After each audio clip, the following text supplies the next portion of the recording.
Both the prosecution and the defense rested in the Kouri Richins trial yesterday, but there's still a lot of unanswered questions. The closing arguments are supposed to be Monday, and then this goes to the jury. One of the big questions that keeps coming up, I made a video about it yesterday, and there was a lot of really good comments.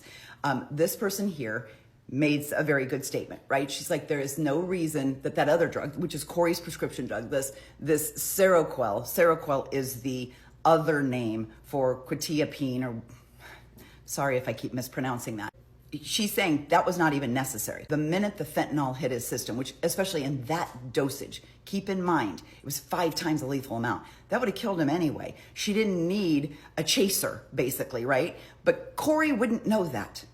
Kouri wouldn't know that. After the sandwich incident, which I mistakenly said yesterday was laced with fentanyl, allegedly, I don't think it was. I think it was laced with something else, and that's why it wasn't successful. And the reason he was able to essentially self-medicate was because of the EpiPen. A lot of you came into the comments and said it was probably the EpiPen that essentially worked against whatever it was, and it was a smaller dose. That's why she went back to Carmen and said, give me something stronger, because she knew it didn't work.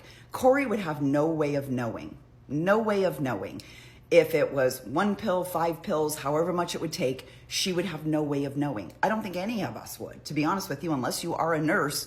I would have no idea. If you gave me 1 pill of fentanyl or 5 pills of fentanyl, I'd be like, I don't know how much it takes. And I'd probably be like, let's just give it all to him. That makes sense, right? Why take your chances? After the sandwich incident, he had time to text people, call people, and all it really did was ratchet up the suspicion that Kouri, who'd had a couple of years worth of horrible financial situations, she'd lied to Eric, she'd stolen from Eric, she was cheating on Eric, so his family was very suspicious of her. A lot of people were. And so then the sandwich incident happens, and he's coming to this reality of, uh-oh, what if my wife is trying to kill me?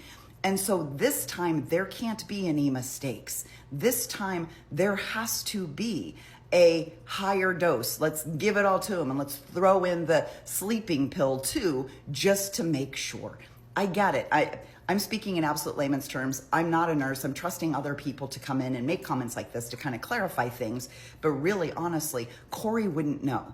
This woman has spent the last 2 years trying to convince everybody that it was THC gummies that somehow killed her husband. That's what she told the police. That's what she's told everybody. That's what her defense tried to put on. I think in her mind, she thinks that these are comparable.